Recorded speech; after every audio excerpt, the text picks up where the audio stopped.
স্কিনের যত সমস্যা না, স্কিনের যত রোগ যেগুলো, সেগুলো বেশিরভাগই হচ্ছে ছোঁয়াচে রোগ। এটা কি ঠিক? একদম না। যে অনেকে বলে না যে তোমার যে হাতে খাওয়া হয়েছে কি এক্সিমা যেটা বলে। হ্যাঁ, এক্সিমা, অ্যাকচুয়ালি চুলকানি এক্সিমা, যেটাকে হ্যাঁ বলা হয়। চুলকানি।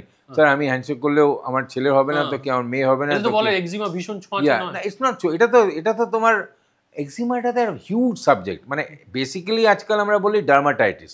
আচ্ছা। ডার্মা মানে skin, inflammation of the skin, dermatitis. Now the point is that এই যে এক্সিমা যেটা বলে এটা তো অনেক রকম হতে পারে। একটা হচ্ছে ইরিটেন্ট হতে পারে, যে কোনো কেমিক্যালের সঙ্গে ইরিটেট করছে তোমার স্কিনে, একটা একটা ল্যাকেনিফিকেশন হয়ে গেল।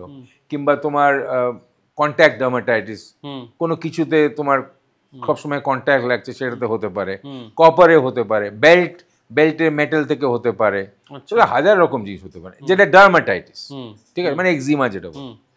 তো এটা মোটেও ছোঁয়াচে না, এটা ইন্ডিভিজুয়ালি হয়। আচ্ছা, হ্যাঁ। ও মানে তার সঙ্গে আমি হ্যান্ডশেক করলে ওই না জায়গাটা না আমার স্কিনের না, সঙ্গে টাচ করলে আমার একেবারে হয়ে না, যাবে না? একেবারে না, একেবারে না। আর এই ডার্মাটাইটিসে যখন পেশেন্ট নিয়ে আসে, আমি আমাদের বেসিক ব্রেড অ্যান্ড বাটার কিন্তু এই এক্সিমা ওর আদার ডার্মাটাইটিস, রাইট?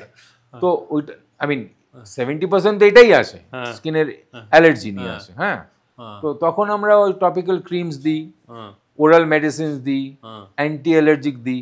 সি আমাদের একটা সবথেকে বড় তোমার সাইন অ্যান্ড সিমটম হচ্ছে ইচিং।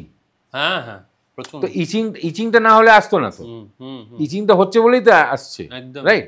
সো তখন we have to find out এটা কি ধরনের জিনিসটা।